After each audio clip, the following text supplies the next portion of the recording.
Yo, what's going on everybody? It's your boy Naruto Explain here, bringing you guys another Boruto Naruto Next Generation discussion on the fallout from Boruto Chapter 80. And today, I want to bring up a Boruto fan theory that one of my patrons submitted to me a while back that I think has some relevancy to talk about, especially given the new translation that we have that is in regards to Sasuke and Boruto after the time skip, which, as a side note, I didn't get the full translation a few days ago, as it was stated that both Sasuke and Boruto are going to be the ones who have someone waiting on them when the time skip ends, not just Sasuke, and that both of them are going to be hunted. My patron's fan theory is extremely lengthy, so I'm not going to read off the entire theory verbatim, but I am going to go over the essential points that they have in the first post that they sent me. So their theory is essentially that Sasuke is going to be placed in a situation of self-sacrifice. They think that Boruto will end up in another life or death situation, and that it's going to lead to Sasuke making a sacrifice to save Boruto by telling Boruto to implant the karma seal onto him so that Boruto can be resurrected. They believe that even after doing this, there will be a way to bring Sasuke back from death eventually as well, since the series has already found a way to eventually bring back Naruto, who got written out the story via being sealed away and will eventually be brought back into the story once he's unsealed. My patron then goes on to share 11 reasons they believe the theory they have is valid and has been foreshadowed in the story, which makes this the most thorough and comprehensive Boruto fan theory that I've ever received in the 5 years I've been doing Boruto fan theories. They state that Momoshiki is still manifesting inside of Boruto and is still an issue, since Momoshiki can't revive using Boruto's body, but he can still hijack his consciousness. This makes Momoshiki a threat. Henceforth, Kawaki still wants to kill Boruto. They say that Sasuke has stated he will fulfill his duty as Boruto's teacher to kill him if Boruto ever becomes a danger because Momoshiki has taken over. They say that Momoshiki has already saved Boruto from death once, and that the time when it next occurs and Boruto's at death's door, there won't be a way for Momoshiki to revive him from death. Hence, he said that this time it would be for keeps, and it stressed that Boruto is now 100% Otsutsuki in the story. They believe this is another subtle hint for a future plot point, like how Jiraiya was foreshadowed to die as he spoke to Tsunade both times in Naruto Part 1 and again in Part 2 before he fought Pain, and how Asuma's bounty was brought up by Kakuzu right before he was killed. They say that Code is now hunting Boruto, since Boruto and Kawaki have swapped places in his mind, and they believe that there will be battles with Code that occur, and they think one of these battles might leave Boruto on the verge of death, leading to Sasuke telling Boruto to implant him with the karma seal. They also say that Kawaki has already put the idea in Boruto's head to implant the karma onto someone else so that Boruto will be able to revive, and Boruto was morally against it when it was brought to him. But my patron says one thing that we constantly see in Naruto and Boruto is that characters are constantly placed into a situation where they're uncomfortable and it pushes their moral boundaries. They don't think that this dialogue would be a random throwaway set of dialogue, similar to how Obito was name dropped several times in Naruto Part 1 before we got introduced to Tobi in Part 2, and then we learned that Tobi was actually Obito and that there was a connection between Tobi/Obito and Kakashi. They also say that Sasuke is walking a similar path as Itachi, where, like Itachi, Sasuke has to make a pair of really tough decisions for the betterment of the village. Itachi choosing to become a rogue ninja by massacring the clan, and then choosing to die at Sasuke's hands after getting rid of Orochimaru from Sasuke's body. They think Sasuke has already made one tough decision by protecting Boruto, and they think Sasuke might be willing to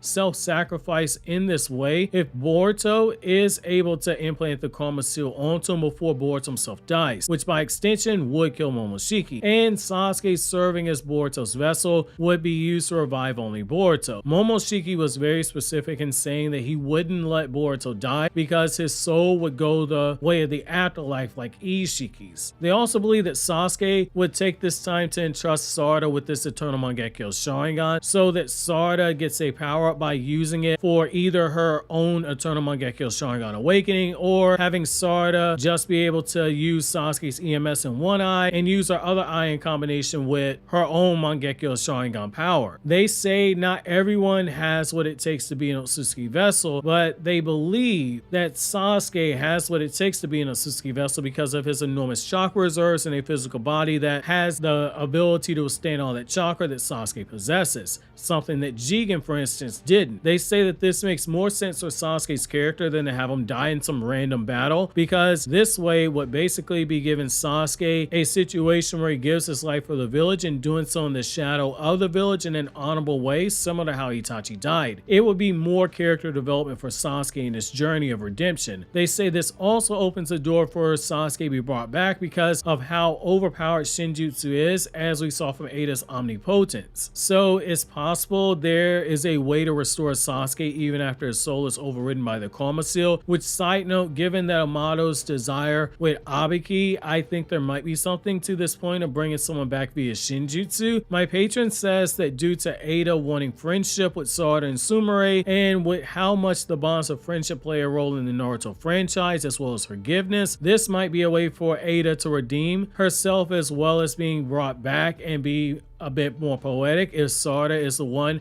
who's able to trigger the Shinjutsu to bring back Sasuke. They finish this up by saying that Momoshiki said that those who are immune to the Shinjutsu suffer the most, and that Sarada likely has more to suffer besides the events of awakening her Mangekyo, and this would be the ideal for her to suffer. So there's a few things I do think have some potential here, and I think we first got to tip our hat to my patron because they predicted a situation where Boruto and Sasuke might be running into trouble right after the time skip early on, because they said this stuff before we got the V-Jump scan that told us as much was going to happen. But I do think where their theory does get interesting is continuing the whole concept of Shinjutsu being something that will make Sarada and Boruto continue to suffer in a way where their suffering is linked, and you have the common thread of Sasuke, and having Sasuke continue to pay off his whole redemption arc by making the sacrifice that he does for his rival son, which allows him to die the same way that Itachi did. Itachi died with many people in the village thinking that he was traitor scum who got what it was that he deserved, when in reality Itachi died not only protecting the village but doing his best to try and give Konoha an asset that would actually benefit it by getting rid of Orochimaru and setting up a trap card in the form of Koto Matsukami to take Sasuke back to the village with the EMS to protect the village. And Itachi had even thought up a plan via the Amaterasu transcription seal that Itachi placed inside of Sasuke for a one-time usage of Amaterasu to try and kill Obito, which Itachi obviously did not knowing about Kamui, but everything Itachi did, he did for the sake of the village and for his younger brother. The idea of Sasuke making a similar play, wanting to save Boruto if he's near death and rid Boruto of Momoshiki by having Boruto place karma on him, it lets Boruto die and get rid of Momoshiki, and Sasuke would allow his own data to be overridden so Boruto could get reborn. Amato did say the problem with having karma on Code is that Code wouldn't sit there and allow Boruto's karma to extract into him because Boruto is an enemy, and he's not going to sit around and let this thing happen. Sasuke wouldn't provide such an issue, and honestly, from a Chekhov's gun perspective, Kawaki being asked to revive Amato's daughter and his worries of it being another Otsutsuki are just as much of a Chekhov's gun that hasn't gone off as Kawaki telling Boruto to consider using the karma seal to make his own vessel. Those aren't just empty words that you throw around. At some point you do actually have to pay them off. The one thing that I would say though that worries me is that while I get the idea of the theme of friendship being used to eventually see the light at the end of the tunnel by the suffering caused by the Shinjutsu, and having Sarada be the one who makes the wish to have it all reversed and have Sasuke brought back to life, the narrative payoff is there, and part of me feels like if you do go as far as this, to have Sasuke make that sacrifice for Boruto, it has to be for keeps. I don't think you can go as far as Sasuke makes a selfless decision like this and then you just reverse it. This is different from Naruto being sealed away and you eventually unseal him. There doesn't need to be a reunion between the two, similar to how after Jiraiya died, Masashi Kishimoto's editor made the right call telling him not to revive Jiraiya and to just trust his gut that Kishimoto had by not bringing Jiraiya back as an Edo Tensei. You run too much of the risk of undoing some of the development done on the main character, and you run the risk of the interaction not living up to what fans of the series will have already built up into their heads if you do go through with this. It's basically a Rubicon moment where just as Julius Caesar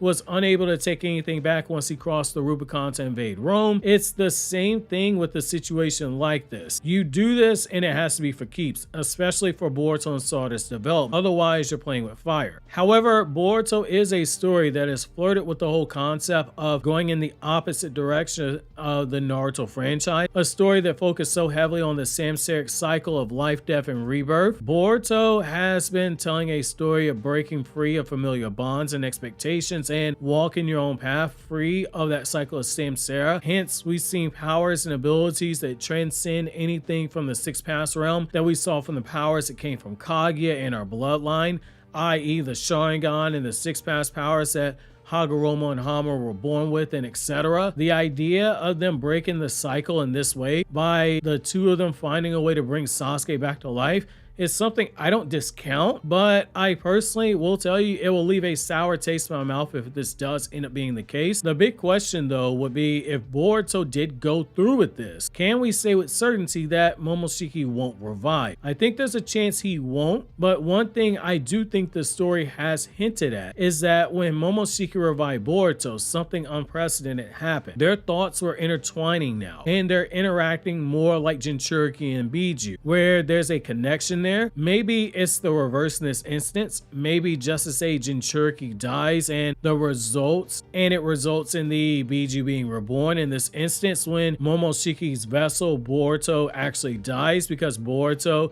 has made his own karma, isolating only Boruto's genetics. Maybe this means that Boruto will be the only one who's revived. I'll say this was a very well thought out theory, one that left me with a ton of questions as far as possibilities. I think you make a strong case for the narrative of why this could and should happen, and if it does, I think we all got to call you a great prognosticator. But this theory grabbed my attention enough that I wanted to see where the greater community actually fell on it, and while you're thinking that over, make sure to check out my Oshinoko chapter 125 review.